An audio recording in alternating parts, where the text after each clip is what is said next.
김미선 씨, 해외에서 대학을 졸업했고 해외 기업에서 인턴십을 한 경력이 있네요. 그런데 그 뒤로 경력은 쭉 공백이군요. 직장에서 제대로 오래 다닌 적도 없고 이렇다 할 성과도 보이지 않는데요. 그런데 이런 스펙으로 어떻게 우리 회사에 지원할 생각을 하셨죠? 이력서가 너무 초라한 것 같은데 본인도 그렇게 생각하시죠? 네, 서류로만 판단한다면 그렇게 보일 수도 있겠네요. 하지만 제가 이 회사에 기여할 부분은 따로 있다고 생각합니다. 기여요? 저기, 김미선 씨. 김미선 씨는 본인이 뭐라도 된다고 생각하는 건가요? 아니면 뭐 특별한 능력이라도 있어요? 그런 것보다는 제가 누구보다 이 회사를 잘 알고 있는 게 저의 장점이라고 생각합니다. 이 회사를 잘 안다고? 이봐요, 김미선 씨. 지금 면접이 장난 같습니까? 이 자리가 무슨 자리인 줄은 알고 그런 소리를 하는 거예요? 이혼을 하고 3년이 지난 어느 날, 저는 한 중소기업에 면접을 보러 갔습니다. 그런데 그 자리에 있던 면접관이 제가 잘 알고 있는 사람이더라고요. 그 사람은 다름 아닌 저의 전 시어머니였고, 시모는 저를 알아봤음에도 저를 모르는 척 하더니 괜히 저의 꼬투리를 잡아대려 했어요.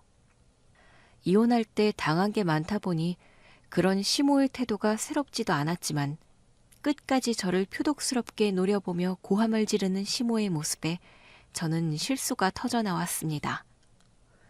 그 사람은 저를 기죽이려고 일부러 그랬겠지만 저는 그 말이 오히려 저를 반겨주는 듯해서 고마웠거든요. 웃어? 지금 면접이 장난입니까? 아니면 김미선 씨는 아직도 자신이 이 회사 사장 딸이라 생각하는 거예요? 어디 감히 너 같은 게 여길 찾아올 수가 있어? 과거 영광에 취해서 아직까지 분수 모르고 날뛰는 모양인데 이제 세상이 달라졌어. 이런 식으로 찾아오면 우리가 김미선 씨를 받아줄 거라 생각했나? 감히 너 같은 애가 여길 어찌 왔느냐는 조롱과 멸시가 담긴 질문의 의도는 너무 뻔했죠. 시모는 제가 알아서 주눅 들고 떨어져 나갈 거라 생각했지만 저는 전혀 기죽지 않고 당당히 대답했습니다. 대답을 원하신다면 대답하겠습니다. 왜 찾아왔냐고 물으신다면 이 회사가 제 것이니까요. 뭐야? 이제 이 회사는 제 겁니다. 이게 아주 미쳤나? 어디서 말도 안 되는 소리를 하고 있어? 네가 뭘 안다고 그런 얘기를 해? 네 아버지가 이 회사에서 무슨 짓을 했는지 그새 까먹은 거야? 우리 아버지는 결백하십니다. 그건 어머니도 이미 알고 계시잖아요. 아니면 저희 아버지가 평생 누명을 뒤집어 쓰고 감옥에 계실 거라 생각하셨나요? 그래서 손 내밀었던 사돈을 배신하고 며느리였던 저를 이혼시켰던 건가요? 그리고 그 결과로 당신은 우리 가족의 고통을 딛고 이렇게 좋은 자리에 앉아있네요. 평범한 팀장이었던 사람이 임원까지 되었으니 말이죠. 언제적 이야기를 하고 있어? 네가 잠시나마 내 며느리였다고 아직도 내가 너를 봐줄 거라 생각하니? 옛정에 호소라도 하고 싶은 거야? 아니요. 저도 이제 와서 개인 감정 섞는 건 그만하고 싶네요. 저야말로 괜한 옛정에 어머니를 봐드릴 생각이 없어서 말이에요. 어머니도 그러시다니 서로 피차 잘 됐네요. 그럼 이제는 어머니가 심판을 받으실 차례이니 지금이라도 내 앞에서 당장 용서를 구하세요. 아니, 이게 지금 뭘 잘못 먹었나? 갑자기 우리 회사로 면접을 보러 오더니 이제는 나더러 사과를 하라고? 내가 왜 사과를 해? 내가 무슨 잘못을 저질렀는데? 제가 면접을 보러 간 그 회사는 원래 저희 아버지의 회사였습니다. 저희 할아버지가 시작하셔서 아버지가 물려받아 키워오셨던 저희 가족에게는 너무나 소중한 회사였죠. 아버지는 무엇보다 가족과의 시간을 중요하게 생각하시고 누구보다 가정적인 분이셨지만 그만큼 일에도 열정적이셨습니다. 할아버지가 물려주신 가업을 잘 이끌어 나가고 싶으셨던 아버지는 누구보다 바쁘고 열심히 사셨고 그런 덕분에 회사에서는 존경받는 사장님이 되셨어요. 그리고 저는 그런 아버지를 늘 존경했습니다. 미선아, 회사는 단순히 돈을 버는 곳이 아니야. 우리가 지켜야 할 가치와 약속이 담긴 곳이지. 많은 직원들과 관련된 사람들을 위해서라도 아빠는 열심히 할 수밖에 없단다. 너희 할아버지가 시작하셔서 아빠한테 물려주시면서 돈보다도 사람이 더 중요한 거라고 그렇게 가르쳐 주셨거든. 그러니까 나중에 네가 커서 이걸 이어가게 된다면 꼭 그걸 잊지 말아라. 어렸던 저는 아버지의 말이 무슨 뜻인지 다 이해할 수 없었지만 그렇게 말씀하시는 아버지의 눈빛만큼은 너무나 진지했기에 아버지의 말을 마음으로 받아들일 수 있었습니다. 저희 아버지는 회사를 돈벌이로 생각하는 것이 아니라 사람을 아끼고 세상을 위할 줄 아는 분이셨습니다. 그래서 빠르고 쉬운 길이 있어도 사람을 다치게 하는 길은 피하시고 늘 직원들을 가족처럼 아끼시며 사람을 위해 회사를 운영하셨어요. 한참 나중에서야 그게 얼마나 어려운 일인지를 알게 되었던 저는 그런 아버지를 더욱 존경할 수밖에 없었죠. 그렇게 돈보다 가치를 중요하게 생각하셨던 아버지셨지만 다행히 아버지는 작은 회사를 규모롭게 잘 키워오셨습니다. 하지만 문제없이 잘 운영되던 회사도 경기 침체를 비껴갈 수는 없는 건지 제가 성인이 된 후로 아버지의 회사는 조금씩 문제가 생기기 시작했습니다. 세월이 흐르며 시장도 변하고 경기 침체가 계속되어 가면서 안정적이던 회사 매출은 점점 줄어들고 비용 부담은 점점 더 커질 수밖에 없었죠. 게다가 중국의 대규모 자본에 밀려 아버지 회사 제품의 가치를 알아봐주는 사람은 적어졌고 그렇게 회사의 매출은 가파른 절벽처럼 뚝뚝 떨어지기 시작했습니다. 여보, 괜찮은 거야? 송 사장님네는 결국 폐업하고 이민을 간다고 그러던데 우리 회사는 괜찮은 거 맞지? 요즘 다들 어렵고 힘들다고 그러던데 이제 우리도 더 버티기 힘들어진 거 아닐까? 괜찮을 거야. 경제 전망 안 좋은 거야. 뭐 하루 이틀도 아니고. 이건 잠깐의 위기일 뿐이야. 내가 어떻게든 방법을 찾을 거니까 당신은 너무 걱정하지 마라. 그래도 나랑 미선이는 자꾸 불안해져서. 당신 열심히 하는 건 알지만 회사 운영이라는 게 당신 혼자 노력으로 되는 건 아니잖아. 괜찮을 거라니까 그래도. 회사 걱정은 내가 할 몫이야. 그러니까 당신이나 미선이는 마음 놓고 있어. 회사 사정이 어려워지면서 엄마와 저의 걱정도 덩달아 커질 수밖에 없었습니다. 아버지 말씀대로 경제 전망이 안 좋은 게 하루 이틀 사이의 일이 아니라고는 하지만 그때는 분위기가 사뭇 달랐어요. 실제로 아버지 지인들이나 엄마 주변 분들 중에도 십수년간 운영했던 사업을 접으시는 분들도 많이 계셨고 사업이 망해서 소식이 끊긴 지인들도 계셨거든요. 그렇게 주변 사람들의 안 좋은 소식으로 현실감이 느껴지니 엄마도 불안감이 커질 수밖에 없으셨을 겁니다. 하지만 저희 아버지는 늘 그렇듯 저희를 안심시키며 여전히 회사를 열심히 지키셨어요. 아버지는 모든 힘을 쏟아부어 문제를 해결하려고 하셨습니다. 전보다 더 안 주무시고 쉬지도 않으시고 누구보다 바쁘게 회사 일을 해나가셨죠. 사업을 하시며 여러 위험의 순간마다 그렇게 버텨내신 분이셨으니 이번에도 그러실 수 있다 믿으셨을 겁니다. 하지만 이번에는 아버지의 의지만으로 해결되기 어려워 보였습니다. 그리고 얼마 뒤 소식을 들은 아버지의 오랜 친구가 아버지를 돕겠다고 찾아왔습니다. 종혁아, 아니 이게 다 무슨 일이라냐? 너 회사가 많이 어려워졌다며. 괜찮은 거야? 동철아, 결국 네 귀에까지 들어갔나 보구나. 그래, 나 요즘 많이 힘들다. 버틴다고 버티고는 있는데 이러다 정말로 회사 문 닫아야 할지도 모르겠다 싶어서 너무 무서워. 야, 임마, 너 왜 이렇게 약해졌어? 네가 이렇게 약한 소리 하는 건 처음 보는 것 같다. 언제나 늘 자신 있고 듬직했던 그 김종혁이 어디 갔냐고. 그러게 말이다. 다른 건 몰라도 우리 회사 직원들 생각하면 내가 약해지면 안 되는 건데. 이러다 직원들 월급이라도 못 주게 되는 날이 오면 어쩌나. 요즘 자꾸 악몽을 꾼다. 요즘 그 생각에 잠도 안 와. 그렇게 생각하지 마. 왜 너답지 않게 그런 약한 소리를 해? 늘 자신만만했던 네가 이러면 누가 버틸 수 있겠어?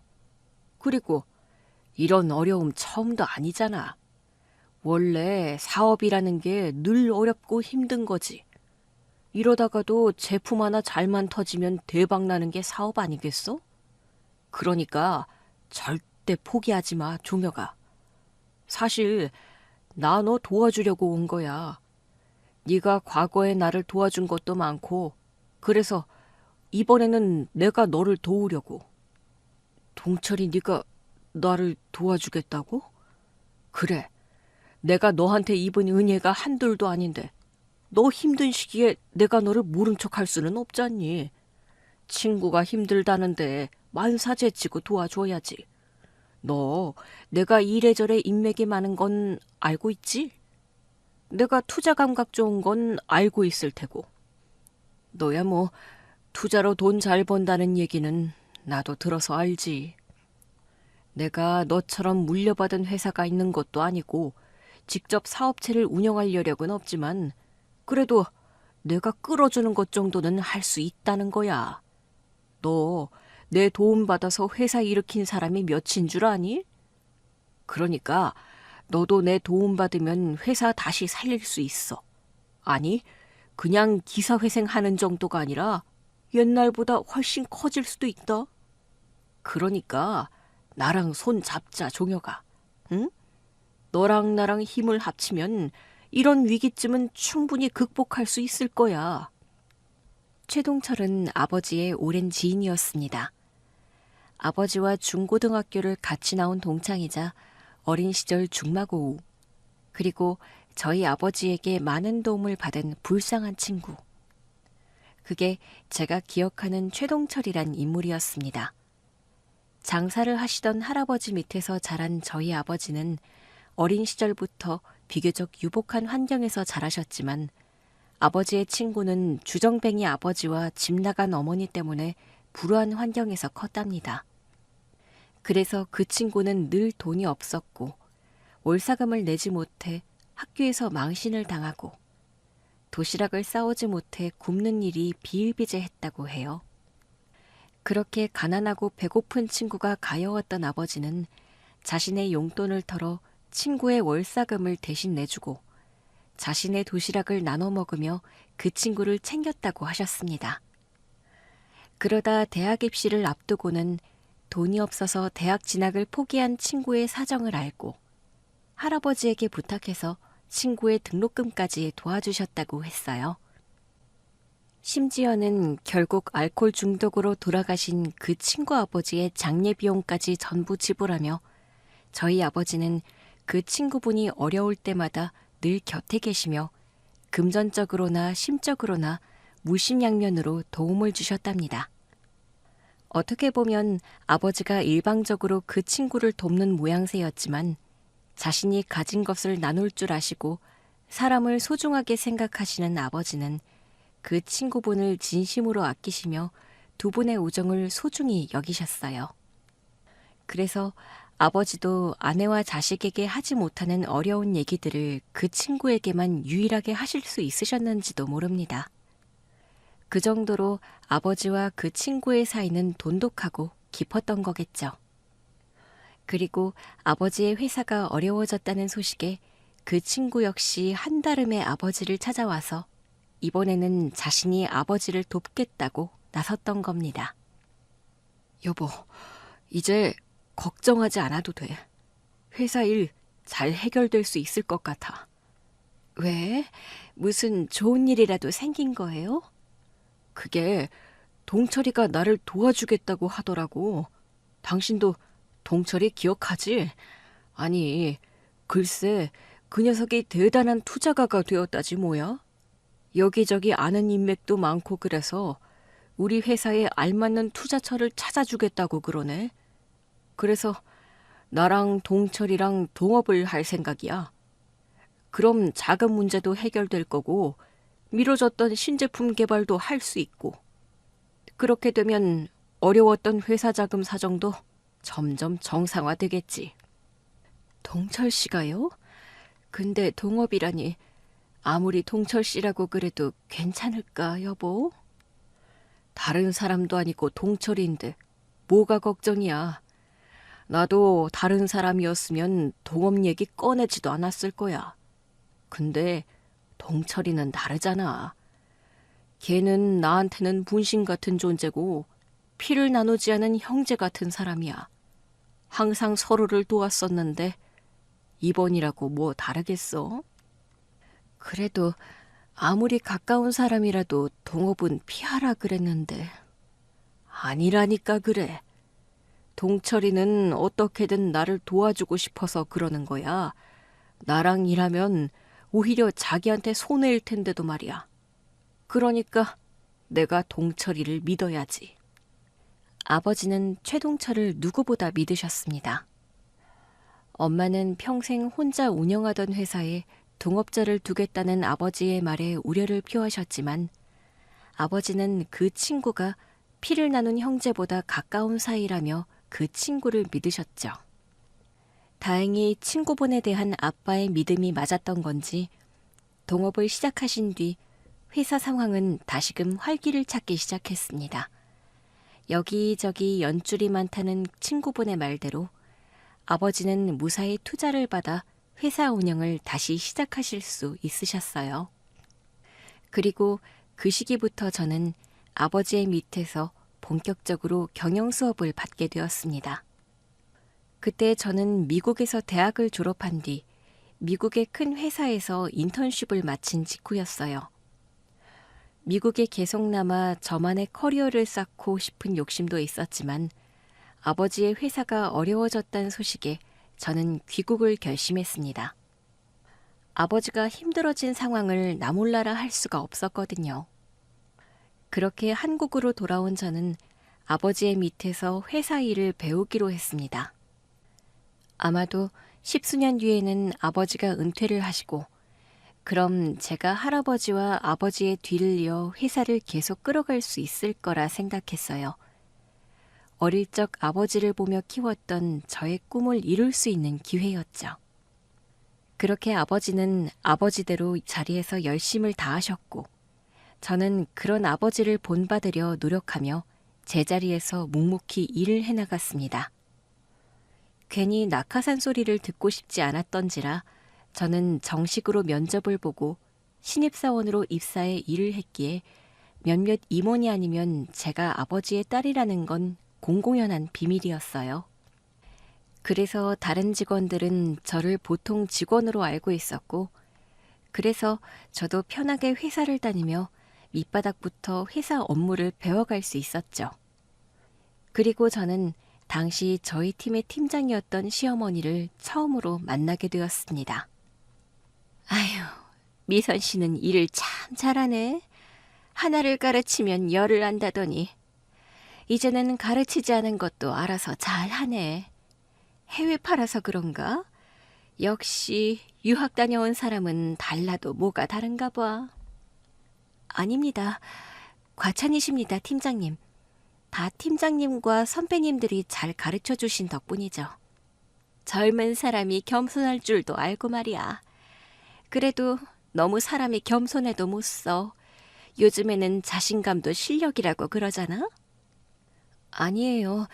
정말로 저는 아직 부족한 게 많은걸요. 앞으로도 좋은 지도 편달 부탁드립니다, 팀장님. 미선 씨는 사람이 일도 잘하고 인성도 바르고 어쩜 이렇게 잘났어? 미선 씨 부모님은 이렇게 예쁘고 잘난 딸을 두셔서 참 좋으시겠어. 누구신지 참 부럽네. 그나저나 미선 씨는 애인이 없다고 그랬었지? 아직 결혼 생각이 없는 거야? 설마 독신주의 그런 건 아니지? 지금 만나는 사람은 없는데 그런 건 아니에요. 아니, 근데 왜 여태 혼자야? 미선 씨 정도면 여기저기서 줄을 설 것 같은데. 글쎄요. 제가 아직 젊어서 그런지 결혼 생각이 간절하지가 않네요. 그래도 좋은 인연을 만나면 결혼하겠죠.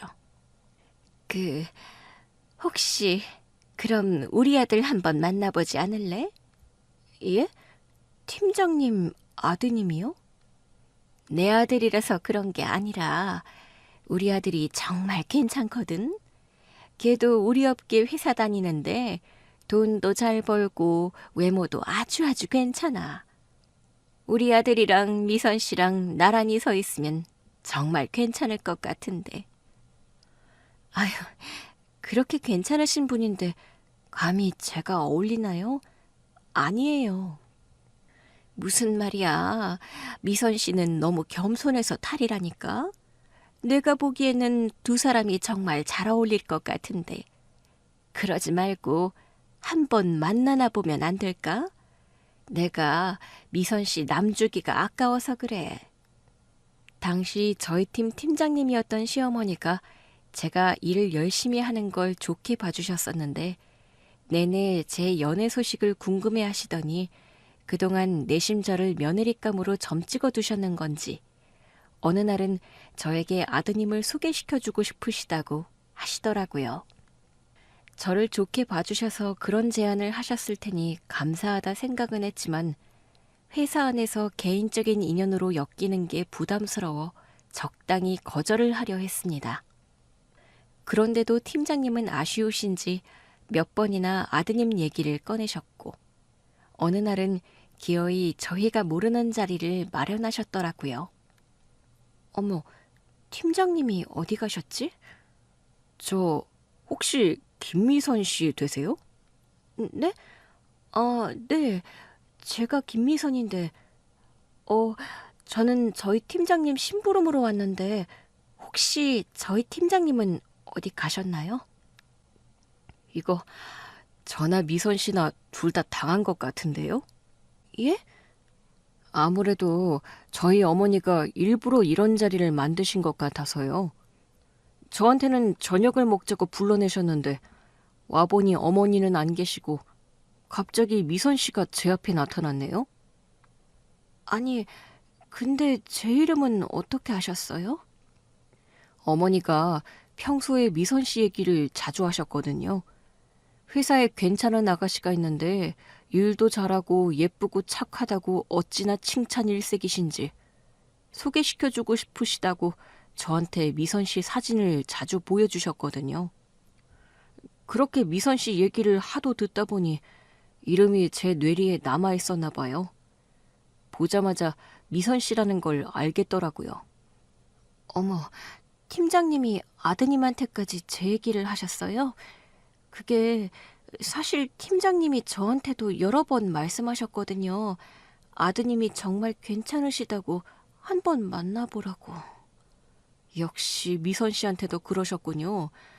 혹시나 부하 직원 곤란하게 하실까봐 그러지 말라고 말씀드렸는데 아무래도 저희 어머니가 직원분께 큰 무례를 끼친 것 같습니다.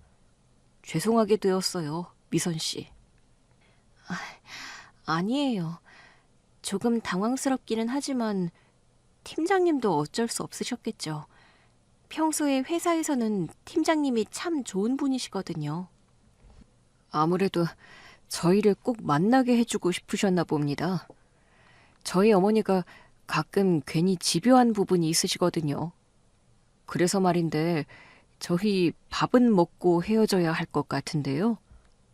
어머니가 한 번 하겠다고 하는 건 꼭 하시는 분이라 이렇게 그냥 헤어지면 나중에라도 또 다시 자리를 만드실 거예요. 그럼 미선 씨는 계속 곤란하실 거고 어차피 이렇게 만나게 된 거 식사나 하고 가시죠. 무례를 끼친 것에 사과할 겸 오늘은 제가 대접하겠습니다.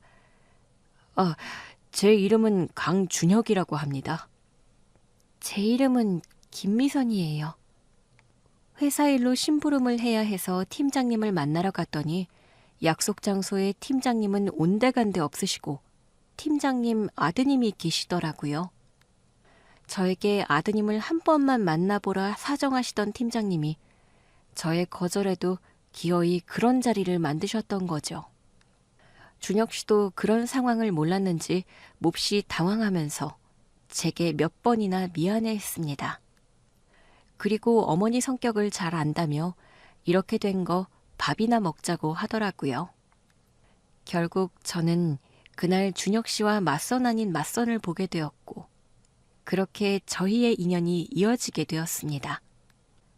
시어머니의 억지로 마련된 자리에서 저희가 서로에게 마음을 열게 되었던 거죠. 그동안 서로 너무 얘기를 많이 들어서 그랬던 건지 저희는 첫 만남 자리에서부터 서로에게 어색함이 없었어요. 왠지 익숙한 것 같기도 하고 서로에 대해서 아는 것도 많고 그러다 보니 대화가 자연스럽게 이어지게 되더라고요.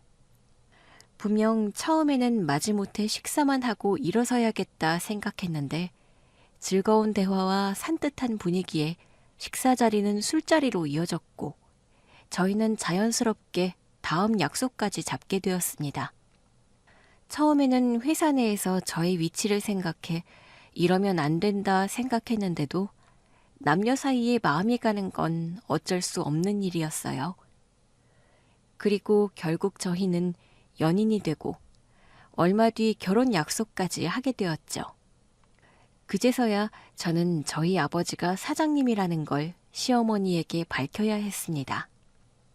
어머, 사장님이 어떻게 여기에? 하하, 미안해요, 박 팀장. 내가 진작 얘기를 했어야 하는 건데. 상황이 상황이다 보니 미리 말을 할 수가 없었네요. 사장님이 저희 아버지셨어요. 죄송해요, 어머님. 저도 말씀드리고 싶었는데 그럼 어머니가 괜히 불편해하실까봐 망설였어요. 아무래도 저희 관계가 확실해지면 알려드리는 게 맞다 싶어서요. 세상에, 미선이 너를 이렇게 잘 키워주신 부모님이 누구실까 싶었더니 그게 설마 사장님이셨을 줄이야. 많이 놀랐겠군요, 박 팀장. 이거 본의 아니게 사람을 속인 게 되어버렸는데 그래도 일부러 속이려고 그런 건 아니니까 이해를 해주었으면 좋겠어요. 미안합니다. 여보, 사돈한테 박 팀장이라뇨? 여기가 회사도 아니고 부하 직원 대하듯 그러면 어떻게 해요? 오늘은 상견례 자리에서 사돈으로 만난 건데 그럼 사돈으로 대해야죠. 아, 그렇군. 이거 여러모로 신뢰가 많았습니다. 제가 사돈께 무례를 끼쳤네요. 제가 이렇게 모자란 사람입니다. 아닙니다, 사장님. 신뢰라뇨. 감히 제가 어떻게... 아가씨한테도 제가 그동안 말 못할 실수를 했네요. 어머니, 그러지 마세요. 이제 준혁 씨랑 저희 다 가족이 될 건데 어머님이 그러시면 저희가 더 불편해요. 맞습니다, 사돈. 이제 우리 회사 일을 떠나서 사돈지간이 될 건데 저를 그냥 사돈으로 대해 주십시오.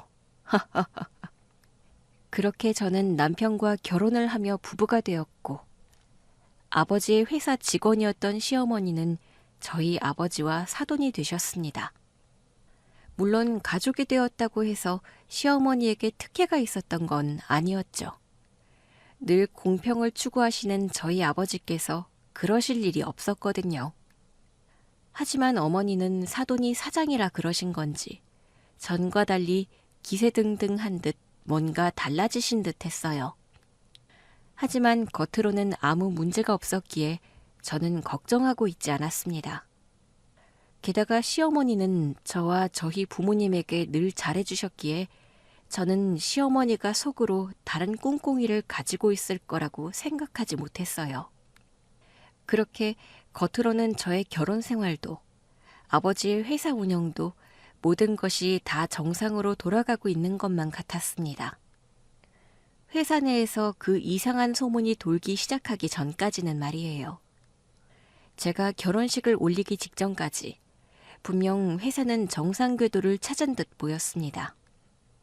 아버지가 친구분과 손을 맞잡으신 지도 몇 년이 지났고 자금난에 미루어졌던 신제품 개발도 기대처럼 성공하며 앞으로는 회사에 계속 좋은 일만 생길 거라 예상했어요.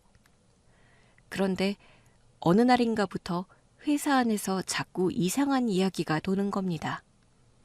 저희 아버지가 회사 자본을 담보로 대출을 받았다느니 몰래 회사 돈을 빼돌려 비자금을 만든다느니 하는 소문이었죠. 제가 아버지 딸이라는 걸 모르는 직원이 어느 날 저한테 그런 얘기를 해주더라고요. 이미 알만한 사람들은 다 알고 있었던 건지 안 좋은 회사 분위기에 벌써 이직을 한 직원들도 있다고 했어요. 대체 누가 이런 말도 안 되는 소문을 퍼뜨린 건지 저는 소문은 소문일 뿐이라며 상황을 일축하려 했어요.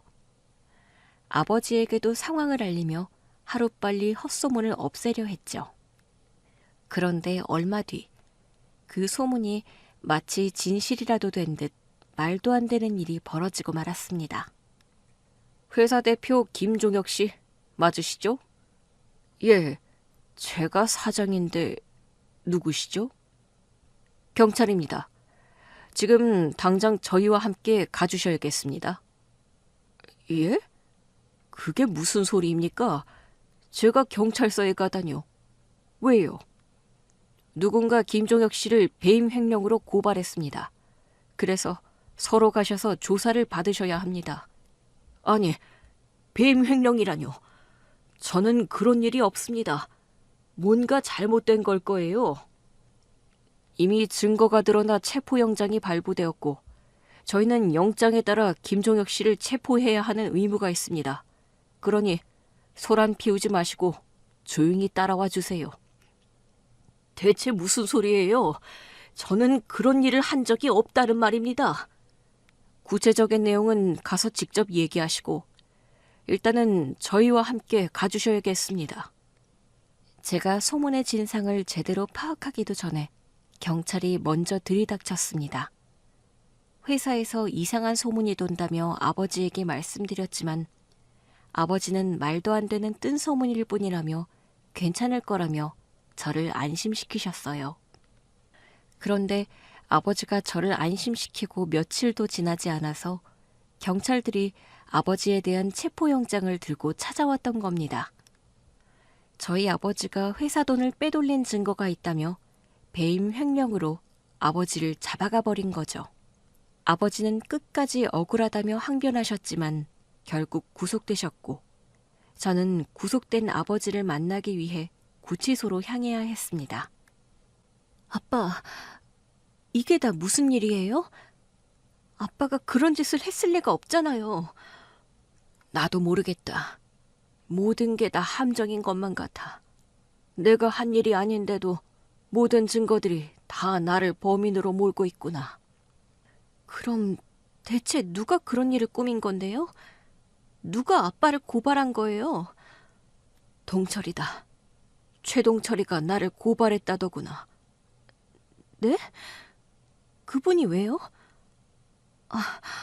아빠가 누구보다 믿었던 사람인데 동철 삼촌이 대체 왜 그런 짓을 해요? 아무래도 오랫동안 계획되었던 일인 것 같아. 애초에 동철이 그놈이 나를 도와주겠다고 찾아왔을 때부터 나한테 투자자들을 소개하고 투자를 권했던 것 모두 동철이가 처음부터 꾸몄던 일인 것 같아. 심지어 동철이가 회사 지분을 조금씩 사들이고 있었다는 사실을 최근에서야 알게 되었다. 내가 알지 못하는 사이에 그놈은 이미 내 통제권을 빼앗을 계획을 세우고 있었던 거야. 그리고 내가 회사 자산을 빼돌렸다고 증거를 조작해서 나를 고발한 거지. 회사 내에서 아버지가 비자금을 만든다는 둥 교묘히 소문을 퍼뜨리고 증거까지 조작해서 기어이 아버지가 횡령을 했다고 고발을 한 것이 아버지의 동업자 최동철이었답니다. 애초에 처음부터 아버지의 회사를 집어삼킬 생각으로 아버지에게 손을 내밀었던 건지 그의 계획은 치밀하고 철저했어요. 결국 아버지는 목 밑에 칼이 들어올 때까지 아무것도 모르고 계시다가 친구에게 떠밀려 벼랑 끝으로 떨어지셨던 거죠. 그렇게 회사에서 아버지를 밀어낸 최동철은 그 후 자신이 사장으로 올라앉으며 아버지의 자리를 빠르게 채워갔습니다. 여러분, 안타깝지만 이전 사장이었던 김종혁 사장의 이기적인 행보로 우리 회사는 다시금 어려움에 빠졌습니다. 여러분들과 제가 열심히 일했던 회사를 개인의 욕심으로 망쳐버렸습니다. 저는 그런 김종혁 사장의 잘못을 도저히 두고 볼 수 없었고 결국 회사를 위해 옳은 결정을 내릴 수밖에 없었습니다. 한때는 제 친구이자 직이었던 그를 차마 배신할 용기가 나지 않았지만 저라는 한 사람의 개인적인 감정보다는 다수의 이익과 회사의 명운이 중요하다 생각했기에 저는 친우를 버리고 회사를 지킬 수밖에 없었습니다. 여러분, 이제 우리는 더 이상 과거의 실수에 얽매이지 않고 새로운 미래를 향해 나아가야 합니다. 제가 여러분과 함께 회사를 더욱더 발전시키도록 하겠습니다. 최동철은 언론과 인터뷰에서 자신의 결백을 주장하며 저희 아버지를 대놓고 비난했습니다. 저희 아버지가 개인적인 욕심으로 회사 자산을 유용했고 자신은 그것을 막기 위해 해야 할 일을 했을 뿐이라며 당당하게 거짓말을 떠들고 다녔죠. 그리고 회사 회의실에 직원들과 임원들을 모아두고 자신의 새로운 사장 취임을 기뻐했습니다. 앞뒤 사정을 모르는 다른 직원들은 최동철의 말을 믿고 박수를 보냈지만 진실을 알고 있는 저는 뒤에서 숨죽여 눈물을 삼켜야 했습니다. 그런 상황에 저라도 어떻게든 버티고 남아 회사를 지키려 했지만 얼마 뒤 저는 결국 최동철에 의해 회사에서 쫓겨나야만 했습니다. 그런 상황의 더 큰 충격은 시어머니와 남편의 행동이었습니다. 아버지가 구속된 후 어떻게든 회사를 지키려 했던 저는 곧장 시어머니를 찾아갔었어요. 회사에서 오랫동안 일했던 어머니라면 어떻게든 저와 아버지를 도와주실 수 있을 거라 생각했거든요. 게다가 시어머니가 그동안 저와 저희 부모님께 살가웠고 직원으로서도 저희 아버지를 존경한다고 했기에 저는 당연히 도움을 받을 수 있을 거라 생각했습니다. 그런데 시모는 그런 저를 갑자기 벌레 보듯 쳐다보며 남보다 못하게 대하더라고요. 어머니, 저희 아빠 좀 도와주세요. 횡령이라뇨? 저희 아빠가 그럴 뿐이 아니시라는 건 어머니도 잘 아시잖아요. 아빠는 억울하게 누명을 쓰신 거예요. 이걸 증명할 수만 있다면 금방 풀려나실 거예요. 어머니랑 준혁 씨가 도와주시면... 예, 너 지금 무슨 소리를 하는 거니? 네 아버지가 그렇게 된 상황에 우리더러 도와달라고? 너 도와주다가 나랑 우리 아들까지 감옥에 가라는 소리니? 안 그래도 너희 집안 때문에 우리가 지금 얼마나 힘든지 알아? 예? 어머니, 지금 그게 무슨 말씀이세요? 괜히 너희 집안이랑 엮이는 바람에 우리가 아주 곤란해졌다고. 세상에 뱀 횡령이라니 그게 어떻게 사장이라는 사람이 할 짓이니? 아니에요, 어머니. 저희 아빠 정말 그런 분 아니세요. 누구보다 회사를 사랑하고 직원들을 아끼시는 분이신데요. 미선아, 그만해. 솔직히 지금 엄마나 나도 너무 힘들어. 장인어른 때문에 우리까지 욕먹고 있는 거 알아? 하필이면 엄마가 그 회사 직원이라 더 의심을 사고 있다고. 우리 엄마는 열심히 일했을 뿐인데 괜히 사돈이라는 이유로 회사에서 어떤 취급을 받는지 생각이나 해봤어? 심지어 같은 업계인 우리 회사까지 소문이 나서 나는 경제사범의 사위라고 손가락질 받는 신세라고. 그런 우리 걱정을 했으면 미선이 네가 우리한테 도와달라는 말을 할 수나 있겠니? 그러니까 누명을 벗게 도와달라는 거야, 준혁 씨. 준혁 씨도 우리 아버지가 그런 분 아니시라는 거 알잖아. 글쎄, 이제 나도 장인어른이 어떤 분이신지 잘 모르겠다. 애초에 너희 집이랑 사돈을 맺은 것부터가 잘못이야. 처음에는 사장 딸이라길래 팔자 핀 줄 알았더니 내가 잡은 게 다 썩은 동아줄인 줄 몰랐구나. 그러니까 이제라도 잘못을 바로 잡아야지. 괜히 너 때문에 우리까지 잘못되기 전에 우리 아들이랑 인연도 정리해라. 네? 어머니, 지금 설마... 이혼하자, 미선아. 너한테는 미안하지만 나도 도리가 없어. 너희 아버지 때문에 우리까지 망할 수는 없는 거잖아. 그래도 애가 없으니 지금이라도 미련 버리고 정리하자. 이혼하는 게 당연하지. 나는 네가 찾아오길래 이혼 얘기를 할 줄 알았다. 근데 지아버지를 도와달라니 내가 어이가 없어서 정말. 너도 염치가 있다면 그렇게 하는 게 옳은 줄 알 거라 믿는다. 우리 아들이랑 속히 정리해라. 알겠니? 도움을 받으러 찾아간 시댁에서 저는 되려 일방적인 이혼 통보를 들어야 했습니다. 언제는 사돈이 사장이라며 그렇게도 좋아하시던 분이 아버지가 감옥에 가자 딱 잘라 선을 그으며 저희를 배신하더라고요. 그런 인간들인 줄 모르고 가족이라 생각했던 제가 원망스러울 정도였어요. 저도 그런 사람들과 가족이 되고 싶지는 않기에 결국 이혼을 선택했지만 남편과 시모의 배신에 치를 떨 수밖에 없었습니다. 그렇게 집에서도 쫓겨난 저는 이대로 두고 볼 수 없다는 생각에 어떻게든 아버지의 명예를 되찾기로 결심했습니다. 그리고 그 후 저의 처절한 복수극이 시작되었죠. 하지만 아버지의 회사 경영권이 최동철에 넘어간 상황에 제가 할 수 있는 일은 많지 않았습니다. 어쩌면 계란으로 바위치기나 다름없는 무모한 짓일지도 몰랐죠. 하지만 어쩌면 여러 사람의 도움을 받는다면 가능할지도 모른다 생각했어요. 그렇게 생각한 저는 곧장 아버지가 계실 때 일했던 회계팀 직원들을 수소문하기 시작했습니다.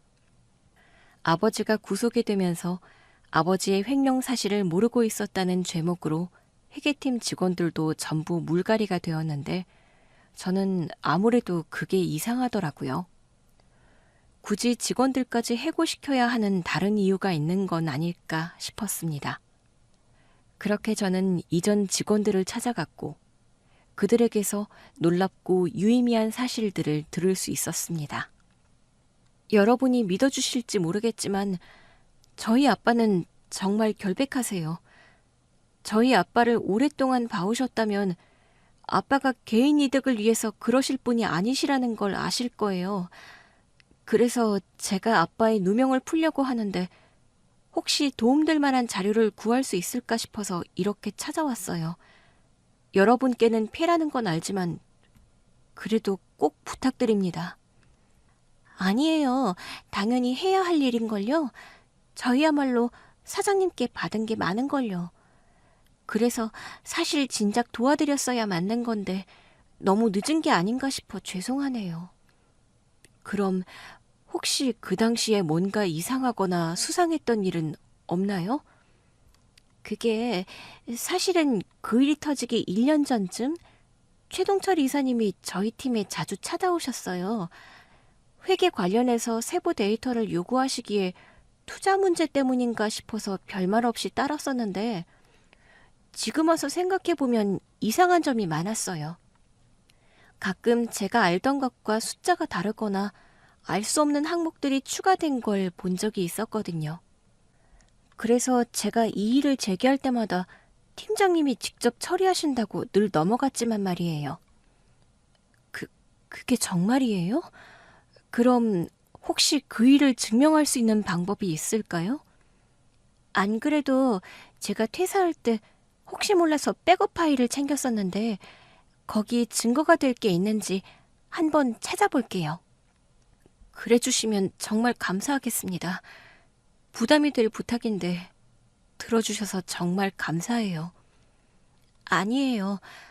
제가 큰 도움이 될지는 모르겠지만 끝까지 도울게요. 사장님 누명 꼭 벗겨드려야죠.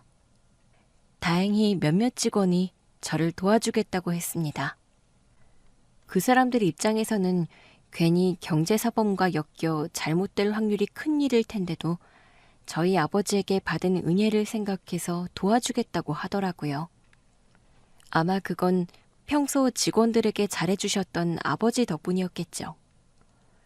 그렇게 저는 이전 직원들의 도움을 받아 아버지의 무죄를 증명할 증거들을 찾기 시작했습니다.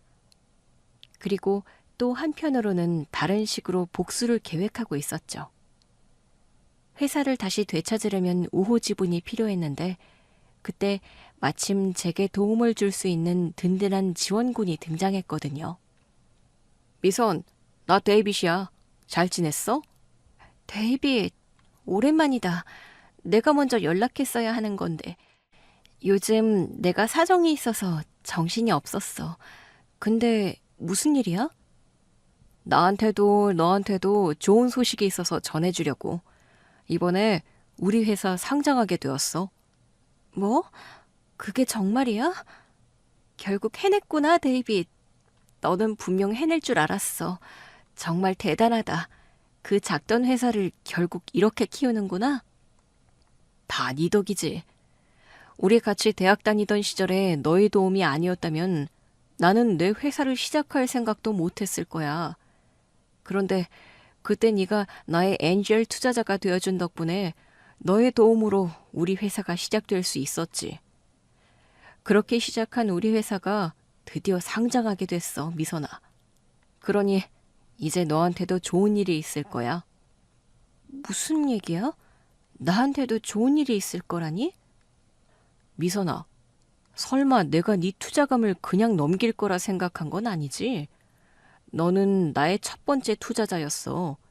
그리고 이제야 우리 회사가 상장했으니 네 몫이 얼마일지 상상이나 가니? 너는 이제 엄청난 부자가 된 거라고. 오랜만에 걸려온 친구의 전화에 저는 깜짝 놀랐습니다. 그 친구는 제가 미국 유학 시절 알고 지내던 미국인 친구였는데 머리가 너무 좋고 아이디어가 기발한 천재였어요. 그 친구는 자기 사업을 시작하고 싶은 열망이 넘쳤지만 당시 그의 집안 형편이나 경제력으로 보면 그 꿈을 이루기가 쉽지 않았죠. 재능이 넘치는 친구가 안타까웠던 저는 늘 주변을 살피고 도우라는 아버지의 말씀대로 제가 가지고 있던 잔고를 털어 그 친구의 사업 자금을 마련해 주었습니다. 몇 천만 원 조금 되는 돈이었는데 사업 자금이라기에는 크지 않았지만 당시 저와 그 친구에게는 큰 돈이었어요. 친구는 너무 큰 돈이라며 부담스러워했지만 저는 꼭 성공해서 갚을 날이 올 거라 말하며 친구에게 투자를 했습니다. 그리고 얼마 뒤 저는 한국으로 들어오게 되었고 그 친구와 소식은 자연스럽게 끊기게 되었어요. 분명 재능 있고 좋은 친구였기에 어디서든 잘할 거라 생각했는데 그런데 그 친구가 창업한 벤처 회사가 대박을 치고 주식 상장을 하게 되었다는 겁니다. 그렇게 친구 회사의 가치는 몇천 배로 뛰었고 친구는 은혜를 갚겠다며 제게 어마어마한 주식 배당금을 넘겨주었습니다.